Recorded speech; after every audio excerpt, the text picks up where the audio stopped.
সরকার যতদিন পর্যন্ত দেশের স্বাধীনতা এবং সার্বভৌমত্বের প্রহরীর কাজ করবে, আমরা ততদিন এই সরকারের পাশে আছি, সাথে আছি। আপনারা আগান, কিন্তু জনগণকে হতাশ করবেন না। আপনারা, আমরা আপনাদের সাথে থাকবো, আপনারা উদ্যোগ গ্রহণ করুন। কোন দুশ্মনের হাতে আর বাংলাদেশের ইজারা আমরা দিতে চাই না। আর কারো জমিদারি বাংলাদেশ হবে না, জনগণ আর কারো ভাড়াটিয়া হবে না ইনশাআল্লাহ। এদেশের মানুষ ধর্ম দল নির্বিশেষে সমান অধিকার ভোগ করবে বাংলাদেশে। আমরা সেই বাংলাদেশ দেখতে চাই। আপনারাও কি সেটা চান? যে এই সরকার আবার মঈন ফখরের সরকারের মতো নতুন দল গঠন করে ক্ষমতায় বসার অভিলাষ প্রকাশ করবেন? এই সরকারের কেউ যদি রাজনীতি করতে চান, যদি কোনো দলে যুক্ত হতে চান, তাহলে তাদের দায়িত্ব হবে এই সরকার থেকে সরে যাওয়া। তারা সরকার থেকে সরে গিয়ে দল গঠন করলে সেটি হবে স্বচ্ছতা। কারণ এই সরকারে কোনো দলবাজ কেউ থাকুক, এটা আমরা চাই না। আমরা চাই অ্যাবসলিউটলি এটা হোক জনমানুষের সরকার। এরপরে জনগণের বুথে যারা আসবে তারা হবে দলীয় সরকার। দলীয় সরকার আসবে, কিন্তু দায়িত্ব পড়বে জনগণের। এই জন্য শতভাগ জনগণ তাদেরকে ভোট দিয়ে এখানে পাঠাবে না। এখানেও তাদেরকে ভোট দিয়ে কেউ পাঠায়নি, কিন্তু বিপ্লব যারা করেছে তাদের দোয়া এবং সমর্থন নিয়ে তারা গিয়েছেন। অতএব আমরা ধরে নিতে পারি তারা আপামর জনগণের সরকার। এটা যেন তারা বুঝেন, আর জনগণও যেন তাদেরকে ন্যায্য কাজে সহযোগিতা করে। যদি তারা কোনো অন্যায় করেন, তাহলে আমরা কথা দিচ্ছি সবার আগে আমরা এই চিৎকার দিয়ে প্রতিবাদ করব। অবশ্য প্রতিবাদ করার আগে তাদেরকে সংশোধন হওয়ার জন্য পরামর্শ দেব। তারা যদি সেই পরামর্শ গ্রহণ করেন, মোবারকবাদ। যদি গ্রহণ করেন, না করেন, জনগণকে সাথে নিয়ে চিৎকার আমাদেরকে দিতেই হবে, প্রতিবাদ আমাদেরকে করতেই হবে। কারণ আল্লাহ তাআলা আমাদেরকে এ দায়িত্ব দিয়েছেন, যারা মুমিন মুসলমান তাদেরকে তাআওয়ানু আলাল বিররি ওয়াত তাকওয়া ওয়ালা তাআওয়ানু আলাল ইসমি ওয়াল উদওয়ান। ন্যায় এবং ভালো কাজে তোমরা সহযোগিতা করো পরস্পর, কিন্তু অন্যায় এবং মন্দ কাজে তোমরা করবে না। আমরাও করব। শুধুমাত্র ন্যায়ের কাজে, ভালো কাজে, দেশ গঠনের কাজে, সততার কাজে, দেশপ্রেমের কাজে আপনারা পাশে পাবেন। কিছুদিন আগেই সরকারকে ফেলে দেয় অবস্থা, ধাক্কাধাক্কি শুরু হয়ে গিয়েছিল, তাই না? সরকার সমস্ত রাজনৈতিক দলকে ডেকেছিল, যারা ফ্যাসিবাদ বিরোধী তাদের সবাইকে, আধিপত্যবাদ বিরোধী এই দলগুলাকে ডেকেছিল। আলহামদুলিল্লাহ, বাংলাদেশের 53 বছরের ইতিহাসে ডান বাম, ইসলামী অন ইসলামী বিভিন্ন আদর্শের সমস্ত দল এক আঙ্গিনায় একসাথে বসেছে। বসে বলেছে দেশ আমাদের সবার, অতএব কোনো সাম্রাজ্যবাদ, আধিপত্যবাদকে আমরা বরদাস্ত করব না। আমরা দেশের সাথে এক আছি। এখন যারা দেশের দায়িত্বে আছেন তারা একটা বিপ্লবের ফসল, একটা গণ অভ্যুত্থানের ফসল। তারা জোর করে ক্ষমতায় বসেননি।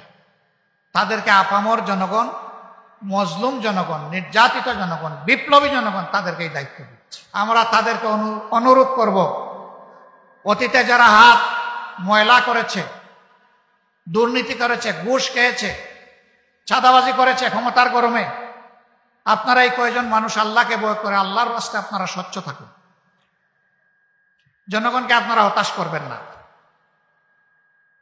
আমাদের 2 নম্বর আহ্বান আপনাদের প্রতি, যা কিছু ন্যায্য, ন্যায়সঙ্গত, যে কোনো সংকোচ ছাড়া আপনারা তা করে যান। এদেশের জনগণ আপনাদের সাথে থাকবে ইনশাআল্লাহ। আপনারা কোনো চাপ, কারো চোখ রাঙ্গানি, দেশ হোক বিদেশ হোক, এগুলাকে পাত্তাই দেবেন। কারণ আপনাদের পিছনে জনগণের সমর্থন আছে। কিন্তু যদি আপনারা এগুলাকে পাত্তা দিয়ে জনগণের আমানত নষ্ট করেন, সেই জনগণ আপনাদেরকেও ছাড় দেবে না।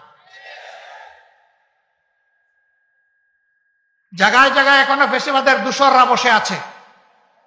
আমরা বলি না যে আজকেই সব পরিচ্ছন্ন করে ফেলেন, কিন্তু আমরা বলছি যে আপনাদেরকে এদেরকে পরিচ্ছন্ন করতে হবে। এখনো এরা ভিতরে বসে ষড়যন্ত্র করছে, তার হাজার প্রমাণ আমরাও বুঝি, আপনারাও বুঝেন। ষড়যন্ত্রকারীদেরকে কোনো ছাড় দেওয়া যাবে না। যারা অন্যায় অপরাধ করেছে তাদেরকে অবশ্যই বিচারের আওতায় আনতে হবে, ন্যায় বিচার নিশ্চিত করতে হবে। আমাদের উপর এরা জুলুম করেছিল, অবিচার করেছিল, আমরা ওটাও চাই না যে তাদের উপর জুলুম করা হোক, জেনে তেন বিচার করা হোক। আমরা চাই স্বচ্ছ বিচারের মাধ্যমে তাদের পাওনা তাদেরকে বুঝিয়ে দেওয়া। ইনশাআল্লাহ তাদের পাওনা তারা পেয়ে গেলে আমরা আশা করি যে জীবনের স্বাদ তাদের মিটে যাবে ইনশাআল্লাহ। আগে যে মানুষকে নিয়ে তুচ্ছ তাচ্ছিল্য করত, মানুষের জীবনকে যে কোনো মানুষের জীবন মনে করত না, তারা যেন সেটা বুঝতে পারে, এরকম শাস্তি তাদের হওয়া উচিত।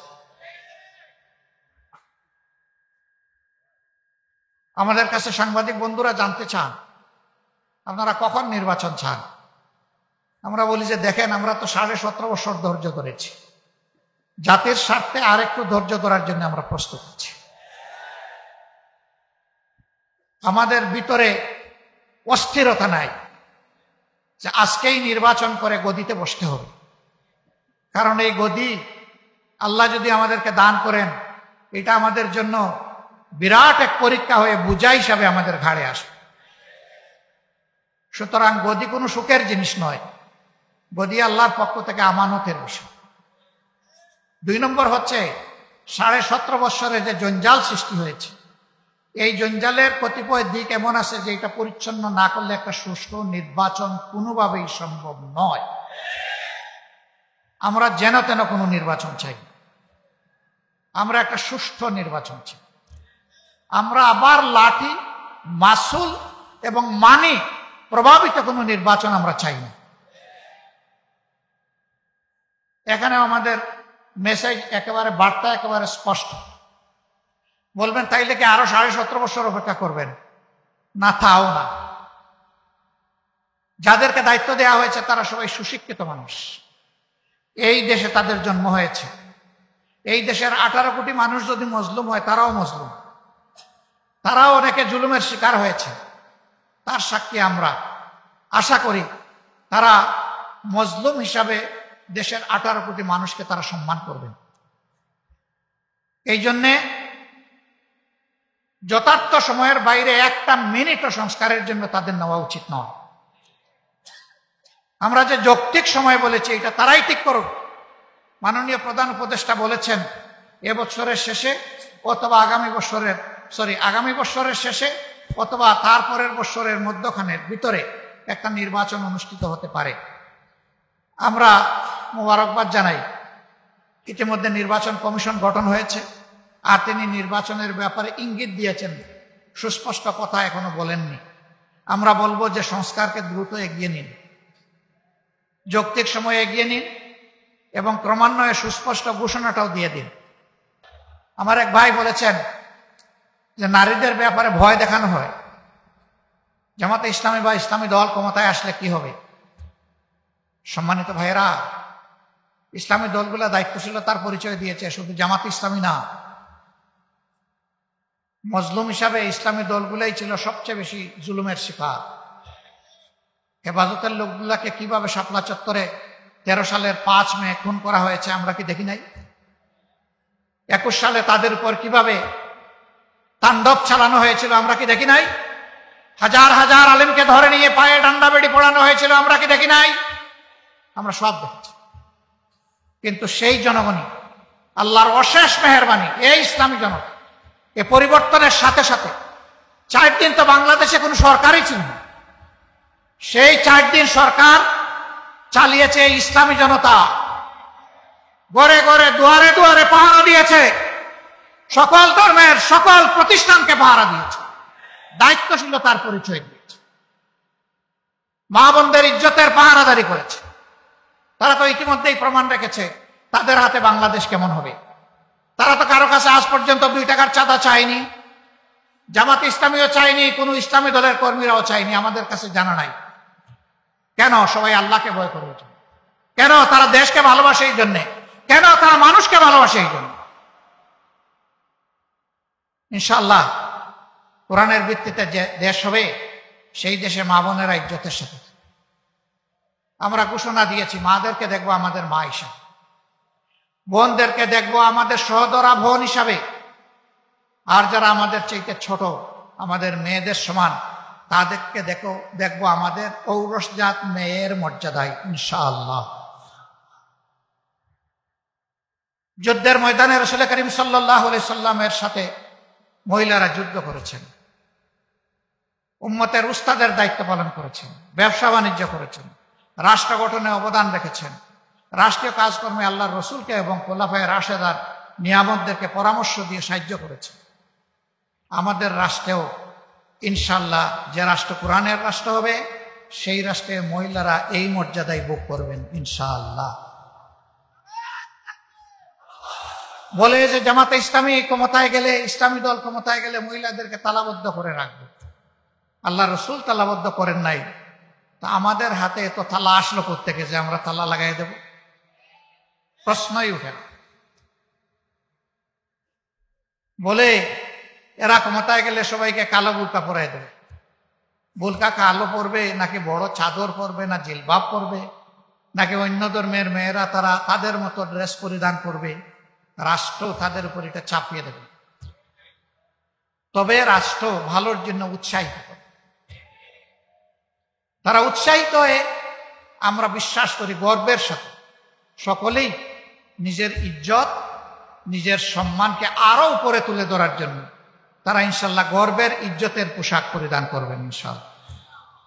কাউকেই চাপিয়ে দেওয়া হবে না। আমাদের হাতে এত টাকা নাই, এত কালা বুরকা আমরা বানাইতে পারবো না।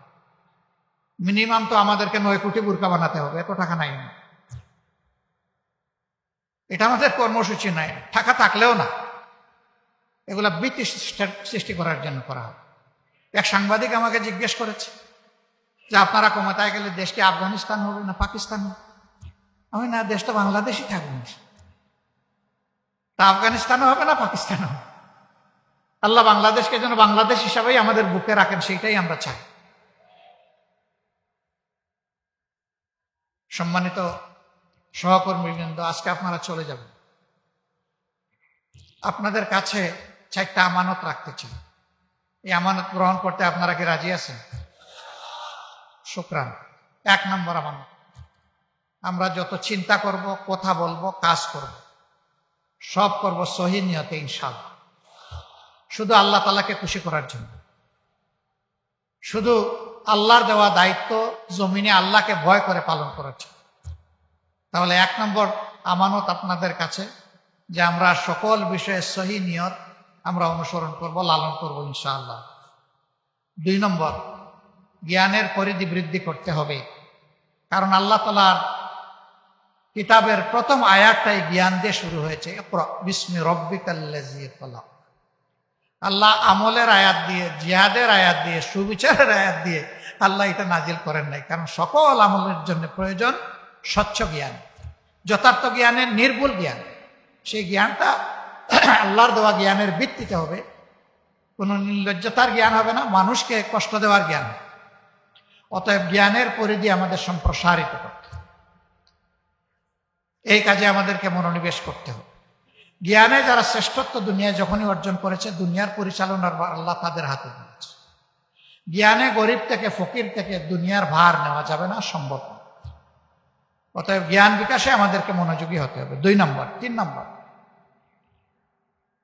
ন্যায়সঙ্গত কাজ করতে গেলে সামনে বাধা আসবে, চ্যালেঞ্জ আসবে, ভয় পাওয়া যাবে না। চ্যালেঞ্জকে হাসি মুখে কবুল করতে হবে, আল্লাহর পর ভরসা রাখতে হবে, সাহসিকতার সাথে সামনে এগিয়ে যেতে হবে। কারেজ, সহি নিয়ত, উইজডম। 3টা হচ্ছে কারেজ। আমরা আল্লাহ ছাড়া আর কোনো কিছুকে পরোয়া করব না, পরোয়া করব শুধু পরওয়ারদিগারকে ইনশাআল্লাহ। আর যা জীবন চলার পথে আবর্জনা হিসাবে আসবে, চ্যালেঞ্জ হিসাবে, সেইগুলাকে অপসারণ করার জন্য, সাফ করে দেওয়ার জন্য আল্লাহ যেন শক্তি দেন, ওই শক্তি যা দিলে সব আবর্জনা সাফ হয়ে যায়। 4 নম্বর হচ্ছে আমাদেরকে পরিশ্রমী হতে হবে। পরিশ্রমী ছাড়া কোনো জাতির কপাল বদলায় না।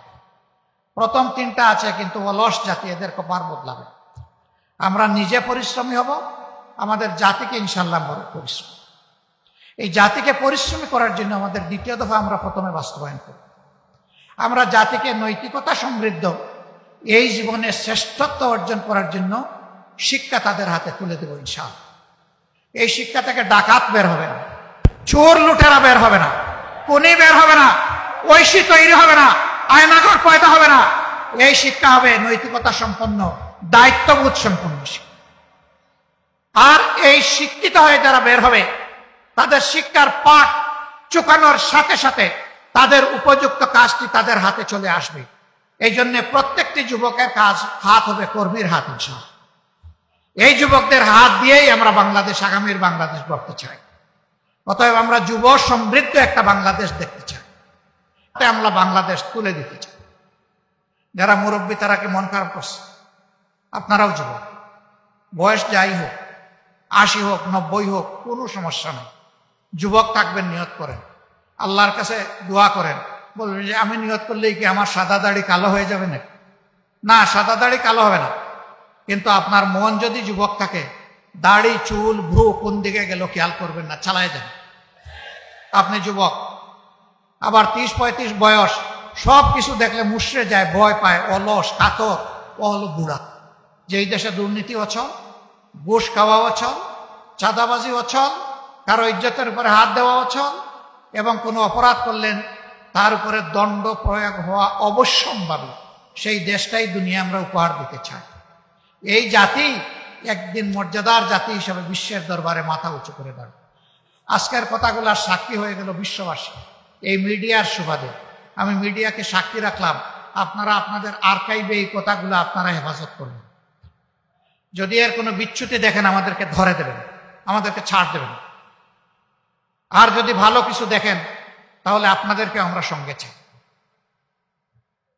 এমন একটা সমৃদ্ধ বাংলাদেশ, একটা বৈষম্যহীন ন্যায়ভিত্তিক বাংলাদেশ, সত্যিকারের একটা শান্তি এবং সোনার বাংলাদেশ গঠন করার জন্য আমরা এই মিডিয়ার মাধ্যমে প্রিয় দেশবাসীকে, তাদের কাছে আমরা ভালোবাসা চাই, তাদের দোয়া চাই, সমর্থন চাই, সহযোগিতা চাই, তাদেরকে আমরা পাশে চাই, তাদেরকে আমরা বুকে চাই, সাথে চাই। আল্লাহ তাআলা সবাইকে ভালো রাখুন, এ দেশের উপর আল্লাহ রহমত নাজিল করুন, শান্তির ফয়সালা আল্লাহ তাআলা দান করুন। স্বৈর শাসক একটানা 15.5 বছর এই জাতির ঘাড়ের উপর জগদ্দল পাথর হিসাবে চেপে বসেছিল। তার আগের 2 বছরের অসাংবিধানিক অস্বাভাবিক সরকারটাও ছিল তাদেরই উচ্ছৃঙ্খল আন্দোলনের ফসল। সব মিলিয়ে জাতি 17.5 বছর ফ্যাসিস্ট শাসনের অধীনেই ছিল। যারা ফ্যাসিবাদী, এক সময় তাদের পতন হয়। পতন যখন হয় তখন মজলুম মানুষ আর তাদেরকে কবুল করে না। দেশের বুকে তাদের থাকার তখন সাহস হয় না। মঈনুদ্দিন ফখরুদ্দিনও আজকে দেশে নাই, ওরাও পালিয়ে গেছে।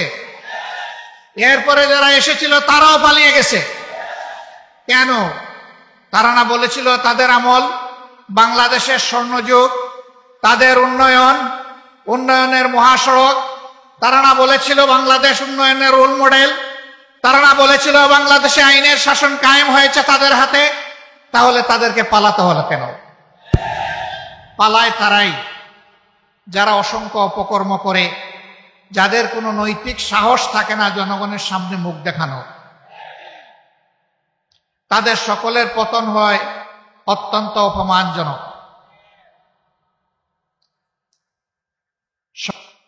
যারা নিরীহ মানুষকে আয়না করে রেখে দিন সপ্তাহ মাস অতিক্রম করে বছরের পর বছর অন্ধকার প্রকোষ্ঠে রেখে আজানটা পর্যন্ত শুনতে দেয়নি, আজকে তাদের পরিণতি দেখেই জাতির শিক্ষা নেওয়া উচিত। এদেশের জনগণ একটা পরিবর্তনের জন্য ছাত্রদের পাশে বুক চিতিয়ে দাঁড়িয়েছিল এই 24-এ। 47 থেকে শুরু করে 71 থেকে শুরু করে 24 পর্যন্ত এসে দেশ, দিন এবং জনগণের স্বার্থে যারা জীবন দিয়েছেন, আমরা তাদের সকলের প্রতি গভীর শ্রদ্ধা জ্ঞাপন করছি। আল্লাহ তাআলার দরবারে দোয়া করি আল্লাহ তাদেরকে শহীদ হিসাবে কবুল করুন। যারা বুক চিতিয়ে যুদ্ধ করেছেন, আল্লাহ তাআলা তাদেরকে মকবুল বান্দাবান্দি হিসাবে কবুল করুন। যারা পঙ্গুত্ব বরণ করেছেন, আহত হয়েছেন, আঘাত পেয়েছেন, আল্লাহ রাব্বুল আলামিন তাদের উপর তার কুদরতের প্রশান্তির হাত বুলিয়ে দিন এবং তাদেরকে আল্লাহ তাআলা সুস্থতার নিয়ামত দান করুন।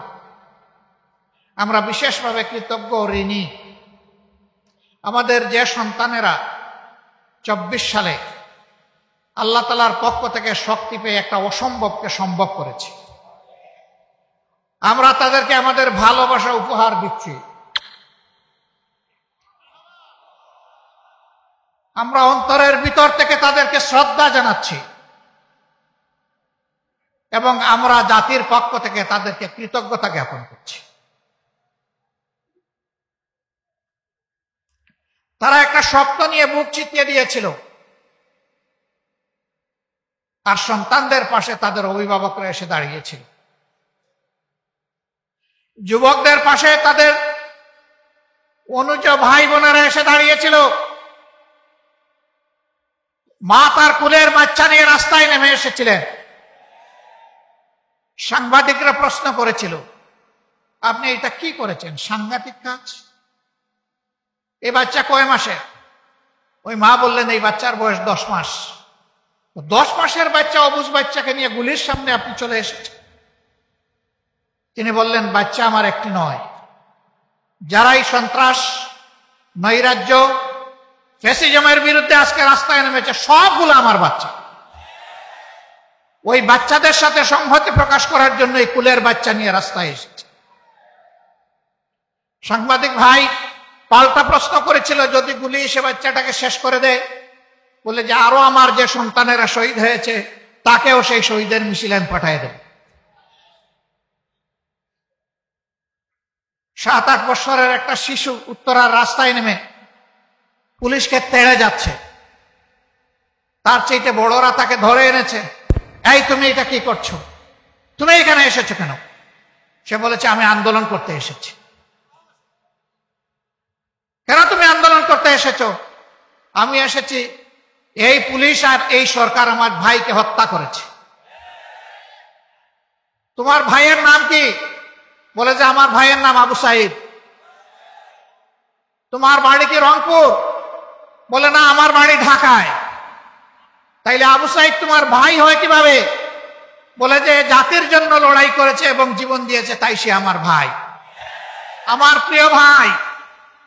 বলে তুমি চলে যাও। ধমক দিয়ে বলে, হ্যাঁ মিয়া, আপনি কি আমাকে এখান থেকে সরাই দাও। এই ছিল সেদিন বাংলাদেশের চিত্র। তারা কেন রাস্তায় নেমে এসেছিল? স্লোগান তাদের একটাই ছিল, উই ওয়ান্ট জাস্টিস।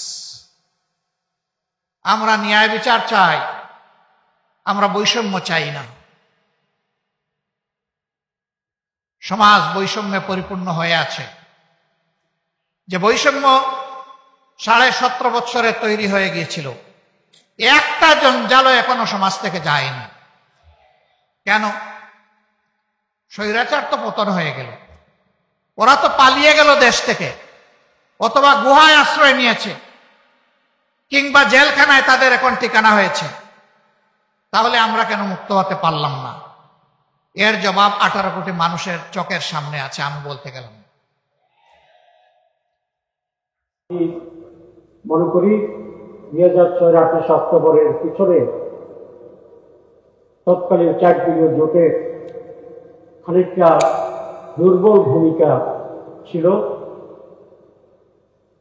তৎকালীন বিভিন্ন নেত্রী শেখ হাসিনা অনেক আগেই প্রকাশ্যে ঘোষণা দিয়েছিলেন যে লগি গোটা আনার জন্য।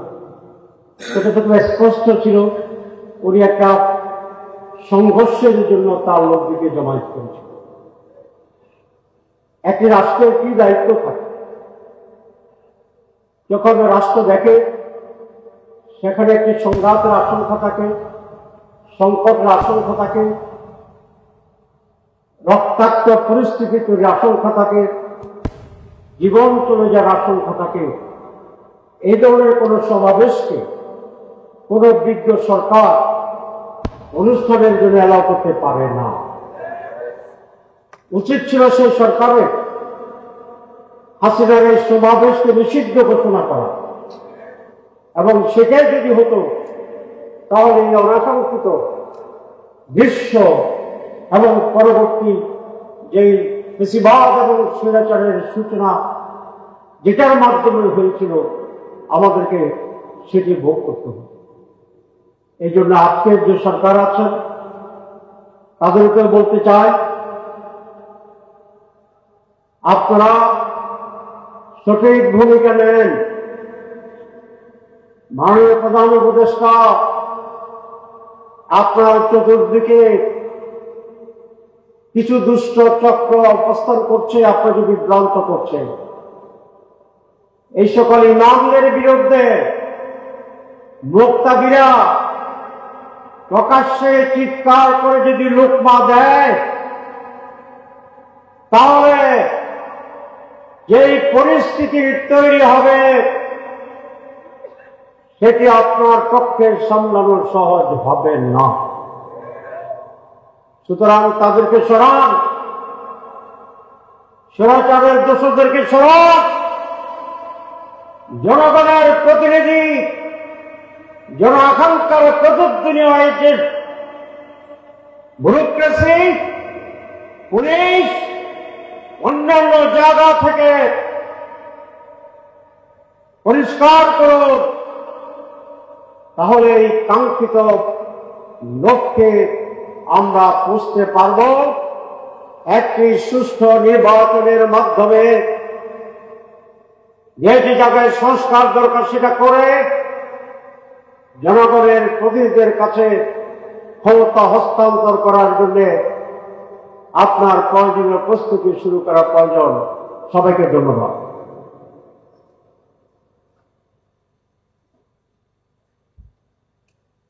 সম্মানিত ভাই এবং বন্ধুগণ, আজকের এই ঐতিহাসিক আলোচনা সভায় এ পর্যায়ে আমাদের সামনে বক্তব্য রাখার জন্য বিশেষভাবে অনুরোধ করছি আজকে আলোচনা সভার সম্মানিত অন্যতম বিশেষ অতিথি, সাবেক এমপি, বাংলাদেশ জামাত ইসলামের কেন্দ্রীয় নায়েবে আমির শ্রদ্ধাভাজন অধ্যাপক মুজিবুর রহমান।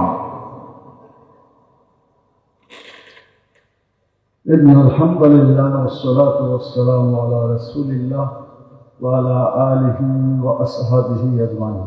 ومن دعا بدعوته وجاهد في سبيله إلى يوم الدين। বাংলাদেশ জামাত ইসলামী ঢাকা মহানগরী কর্তৃক আয়োজিত নবী বৈঠার তাণ্ডবের প্রতিবাদে অনুষ্ঠিত আজকের এই আলোচনা সভা সম্মানিত সভাপতি জনাব নুরুল ইসলাম বুলবুল, সম্মানিত প্রধান অতিথি বাংলাদেশ জামাত ইসলামের সংগ্রামী আমির, বিশ্ব ইসলামী আন্দোলনের অন্যতম নেতা জনাব ডক্টর শফিকুর রহমান, মঞ্চপ্রবিষ্ট জাতীয় নেতৃবৃন্দ,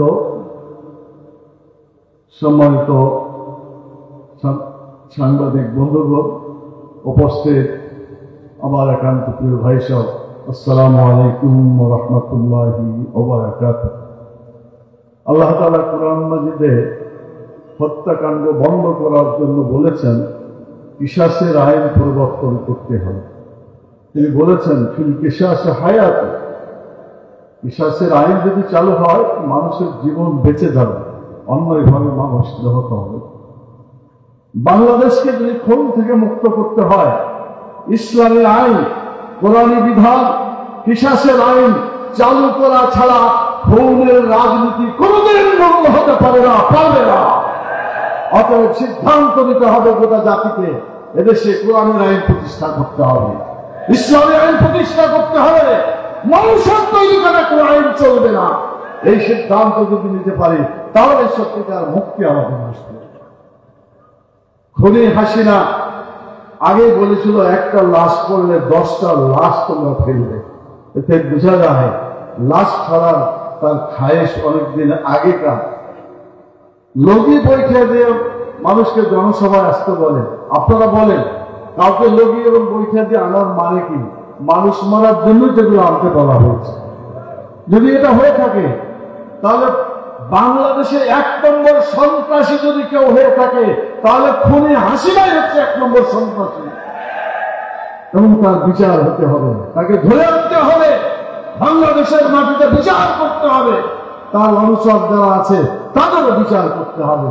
বিচার না করলে বাংলাদেশে খুনের রাজনীতি চলতেই থাকবে।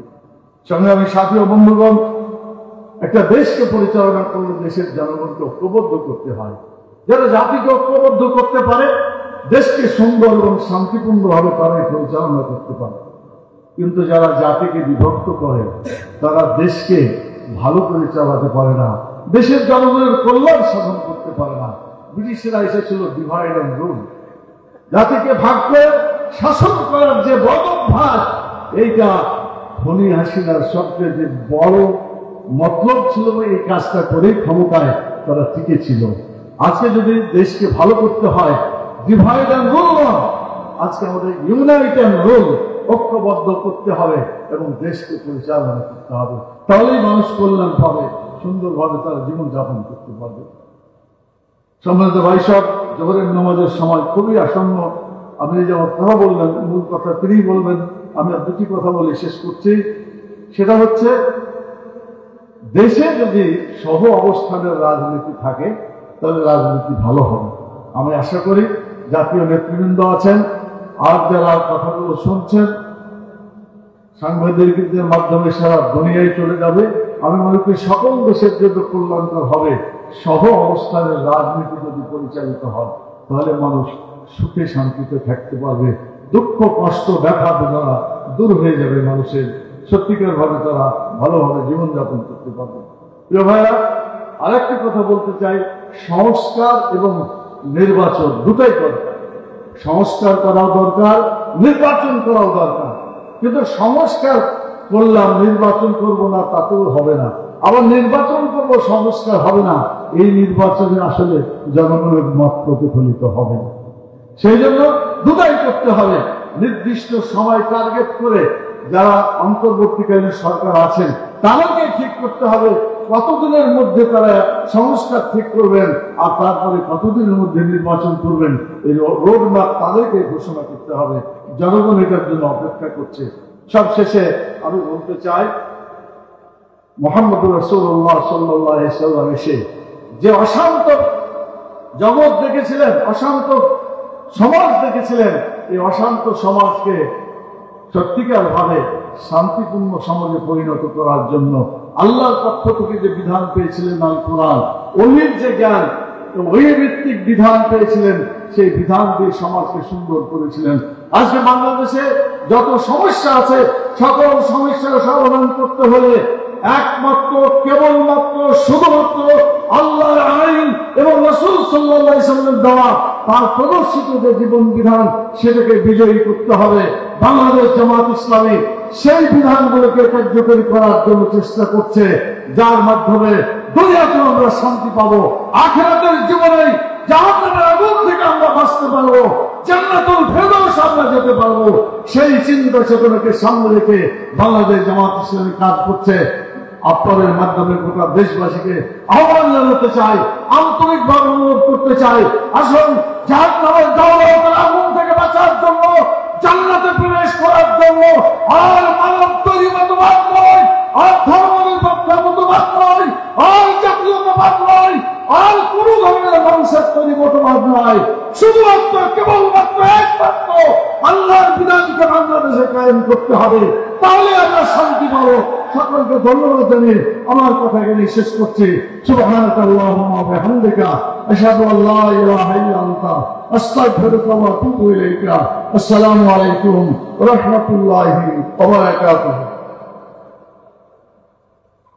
সম্মানিত ভাই এবং বন্ধুগণ, এখনই আমাদের আজকের আলোচনা সভার সম্মানিত প্রধান অতিথি তার মূল্যবান বক্তব্য রাখবেন। তার আগে আমরা একটি ইসলামী সঙ্গীত শুনবো। ইসলামী সঙ্গীত সম্মানিত সুধী মন্ডলী, ভাই এবং বন্ধুগণ, আমরা সালাতুল জোহরের সময় কাছাকাছি হওয়ার কারণে এখনই আমাদের শ্রদ্ধেয় প্রধান অতিথি বক্তব্য রাখবেন। আজকের আলোচনার সময় এ পর্যায়ে প্রধান অতিথির বক্তব্য রাখার জন্য অনুরোধ করছি শহীদ কাফেলা বাংলাদেশ জামাত ইসলামীর সম্মানিত আমির জামাত